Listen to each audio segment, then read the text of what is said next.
many people out there have been speculating on, that Meghan Markle has lied about her age. Is she actually older? I'm going to quote Tom Bauer by saying, he said, look, we all laughed at Samantha and she was right. And everything she said has come true. From the moment Meghan Markle first stepped into the public eye, something about her story felt constructed, as if someone had carefully edited the pages of her life to fit a narrative that was too neat, too perfect to be true. While the tabloids heralded her as a flawless, self-made Hollywood dream, Samantha Markle insisted that the numbers behind Meghan's so-called official age were about as credible as her meticulously staged departure from the royal family. Every birthday post, every glamorous photo shoot marking 40 years of life, every carefully crafted Instagram caption, what if the numbers were wrong all along? What if the timeline itself had been adjusted to suit an image rather than reflect reality?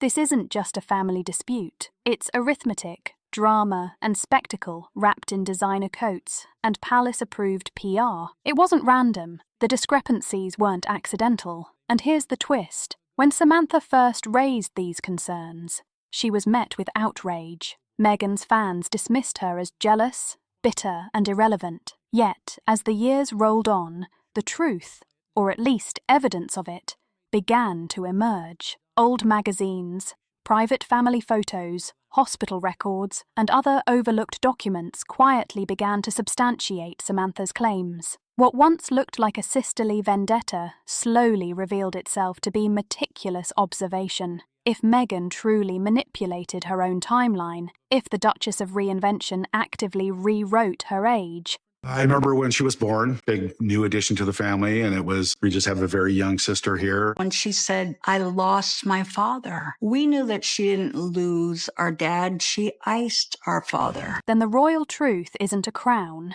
it's a costume. Pull on that thread, and the entire fairy tale begins to unravel. Behind every polished Instagram caption, every staged photograph, there is a draft, a version of events the public was never meant to see. And Meghan's draft, if examined closely, might hide an entirely different birth date and perhaps a subtly altered life story. Long before she was celebrated as a duchess, Samantha had quietly amassed her own archive of inconsistencies. She noticed birthdays that seemed to shift from year to year, school photographs with incorrect dates, and stories about Meghan's early life that simply didn't align with the official narrative. Whenever she raised questions, the reaction was swift and critical. She was labelled as bitter, as jealous, as a relic of a family feud. But Samantha's intent was not envy. She had proof, evidence of a childhood that contradicted Meghan's public persona, photographs of Meghan supposedly 9 years old at events, when in reality she appeared much older, milestones that shifted as if life itself had been edited in post-production. Samantha wasn't throwing shade, she was connecting dots the media refused to examine. As Meghan's brand grew brighter and her fame more polished, Samantha's warnings were buried beneath the glare of public adoration, yet she never wavered. For her, this was not gossip, this was geometry. The numbers did not add up. No amount of royal sparkle or media magic could reconcile the discrepancies. When Samantha finally spoke on record, she delivered it like an actress delivered it. But apparently for me, that doesn't matter. She wasn't ranting. She was pleading for recognition of reality. If she's lying about something this small, she said, what else isn't real? That one line cracked the glossy veneer of Meghan's public image. It spread quietly, like a spark igniting tinder, because once one domino falls, the rest cannot help but follow. Samantha wasn't the only family member noticing the discrepancies. Her father, Thomas Markle, had memories that directly contradicted the official timeline. Thomas never intended to be part of a royal mystery. He was simply a father, documenting birthdays, school plays, and milestones with a camera and a careful hand. But when Meghan's official biography appeared in the press, he began to notice that the dates were too precise, too polished, almost artificial. He recalled driving a teenager to auditions while the official record suggested she was barely in middle school. Initially, Thomas questioned himself. Maybe his memories had blurred with the passing of years. But then the evidence began to accumulate. Old photographs, certificates, letters, and documents that refused to match the public narrative. If Meghan had truly been born in August 1981, why did family events, school transcripts, and letters suggest she was older? This was not palace intrigue. It was arithmetic gone wrong. Thomas could recall the exact age his daughter was when she received her first car, took her first job, and suffered her first heartbreak. None of it aligned with the publicized story. When he cautiously mentioned these inconsistencies, the media dismissed him as confused. Yet Thomas wasn't misremembering. He was recounting details burned into a father's mind: the graduation dress, birthday dinners, and the year marked on a forgotten Christmas card. Then came the pivotal proof, a forgotten magazine page that would validate Thomas's recollections. In my opinion, she would still be a waitress if it wasn't for Dad. How can you get your age so wrong? A March 1997 issue of 17 magazine listed Meghan Markle, 21, among a group of young women featured in a lifestyle section. If she were truly born in 1981, she would have been a sophomore in high school, far too young to be featured in a magazine aimed at young adults. That page became an irrefutable artifact, a tangible proof that an alternate timeline of Meghan Markle existed long before she entered royal life. Suddenly, Samantha's accusations no longer appeared as jealousy. They were foresight. Unlike fleeting digital rumors that vanish in seconds, print remains permanent. That single page became a cornerstone of an alternate narrative, quietly waiting for the world to notice it. By this point, two distinct timelines of Meghan Markle's life were emerging. One, carved in royal ink, precise, curated, and linear, born August 4th, 1981, school in Los Angeles, acting breaks in her 20s, royal fame in her 30s. The other, sketched in pencil by family memories, a young woman navigating adult magazine shoots in the mid-90s, experiencing milestones earlier than publicly reported, potentially rewriting her own timeline for public perception. One version states she was 37 when Archie was born. The other places her in her early 40s. This is no rounding error. This is an entirely different story. The contradictions extend beyond a magazine feature. Early acting credits, social appearances, childhood milestones, and school records all subtly hint at an older timeline.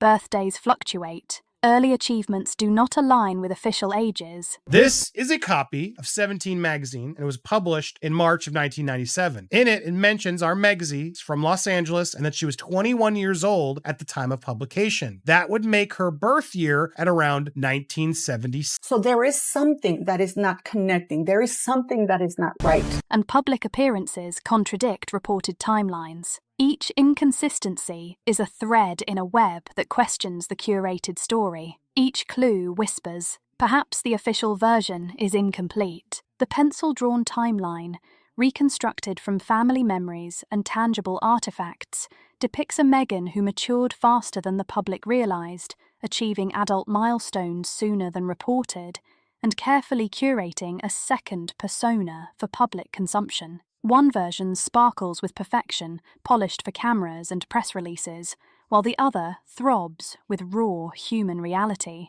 It is messy, flawed, and unpolished, but it is authentic. The palace may swear by official records, but the evidence suggests the existence of a second life, a life lived earlier, faster, and far more complex than the public narrative allows. Which timeline is genuine? The glossy biography, or the pencil sketch that never passed the editor's desk? If the inked timeline exists to preserve image, the pencil version is dangerously human, messy, unfiltered, and far less royal. And as long as that pencil version exists, the carefully curated story will never be the only story, no matter how many crowns, cameras, or PR campaigns it commands. Even more striking is how these two timelines reshape our understanding of her relationships, achievements, and the pressures she faced before and during her rise to fame. The older timeline, sketched in family recollections, suggests a woman already navigating adult complexities,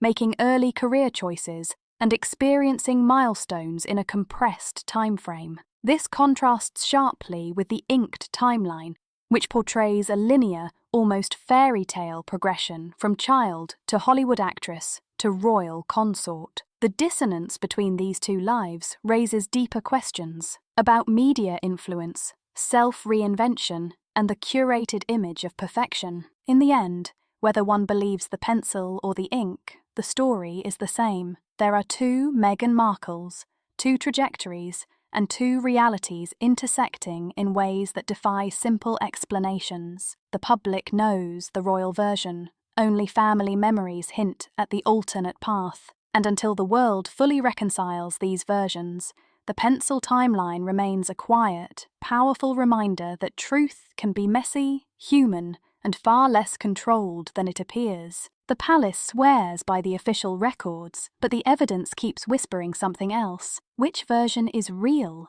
The glossy biography, or the one that never made it past the editor's desk? If the ink timeline was built for image, the pencil version looks dangerously human, messy, unfiltered, and far less royal. From the moment Meghan Markle announced her first pregnancy, the world celebrated what seemed like a perfectly timed royal miracle. Headlines glowed, cameras flashed, fans cheered, and the palace praised the announcement as carefully orchestrated perfection. Yet, when the numbers behind her age are compared with her pregnancy timeline, a much more complicated story begins to emerge. One that challenges the polished narrative the world has been sold. And when you lay those ages side by side, another question suddenly rises into view, impossible to ignore. How did the pregnancies actually fit into either timeline? Because if the arithmetic is off even slightly, the illusion begins to collapse everywhere. If Meghan's official age of 37 at the time of Archie's birth is taken at face value,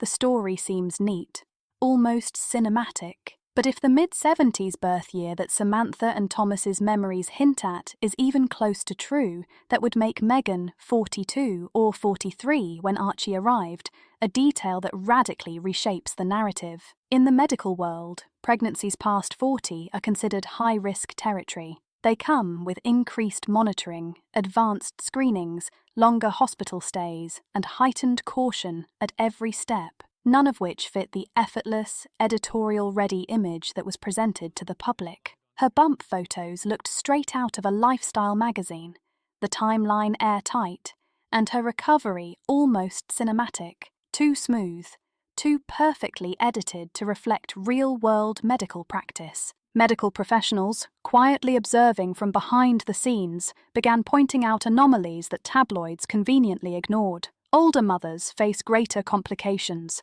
including prolonged labour, elevated risk during delivery, and extended recovery periods. Yet Meghan's story unfolded like a luxury spa brochure. Candles, soft smiles, perfect lighting, and a seemingly immediate return to wellness. If she were truly in her 40s, the secrecy around her delivery suddenly becomes understandable. The private hospital, undisclosed medical staff, and carefully controlled birth certificate details all appear as part of a master plan to maintain the flawless image. At this point, the question of age stops being cosmetic. It becomes critical, because age dictates risk, recovery, and reality. Even a small miscalculation can dramatically alter how the birth should have been handled. Behind those polished photographs, behind Prince Harry's own memoir recounting the birth, clues emerge that no PR team could ever erase. Harry's warm recollections of Archie's arrival read like a cinematic scene: soft music, flickering candles,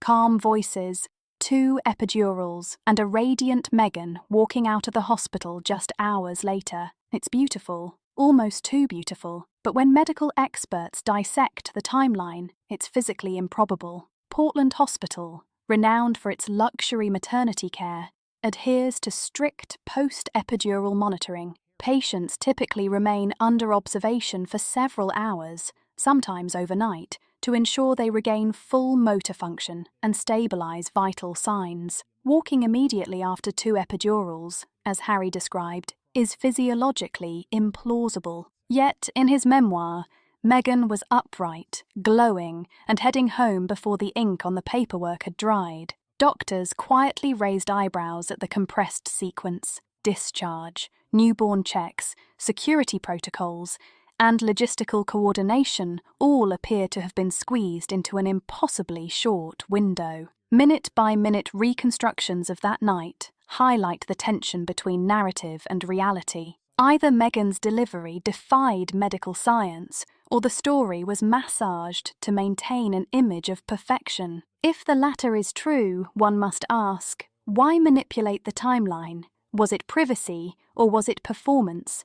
Because hospital protocols are non-negotiable. Birth is a science, not a suggestion. Fairy tales, for all their beauty, cannot bend the laws of biology. Yet Harry's account transforms a multi-hour, medically intensive event into a 2-hour montage that almost reads like a storyboard for a film. 2 hours from epidural to recovery, discharge, and homebound travel. A timeline so tight that even the most ardent royal supporter would pause. Factor in the drive from Portland Hospital to Frogmore Cottage, roughly an hour, plus post-birth checks, baby transfer procedures, paperwork, and security measures. The math collapses entirely. The timeline is not merely compressed, it becomes impossible. And as whispers begin circulating among insiders, one question arises. Why rush? What urgency could justify condensing a medical event that requires observation and monitoring into a cinematic 2-hour window? Speculations abound. Some argue privacy, others suggest image control, and yet another faction points to narrative consistency. Either way, the precision of every beat feels suspiciously choreographed. If Meghan truly left within hours of labour, she bypassed standard medical norms observed in even the most discreet royal births. And if the account was massaged for optics, it raises a far more unsettling question. If a birth can be edited, what else in this royal narrative may have been rewritten for public consumption? Because a 2-hour miracle makes for a beautiful headline, but in reality, it's a script that cannot exist. Every celebrity reinvents themselves to some degree, but Meghan Markle didn't simply rebrand, she transformed. The transition from a supporting TV actress to a global duchess was not a linear evolution. It was a meticulous, frame-by-frame reconstruction. Every interview, every Instagram post, every public statement was carefully curated, painting a new version of herself immune to past criticisms and immune to family scrutiny. Hollywood may call it image control. The palace may call it optics. Meghan mastered both before the royal spotlight even landed on her. The woman who walked into Buckingham Palace was not the same Meghan that her family remembered. She was a new construct, age-adjusted, narrative streamlined, edges softened for mass appeal. Messy or inconvenient parts of her life, delete. Dates that didn't align, blur. This was not vanity, it was survival. In the high-pressure world Meghan entered, perception was everything. Once a story ignites global attention, correcting it is nearly impossible. You cannot fact-check a fairy tale.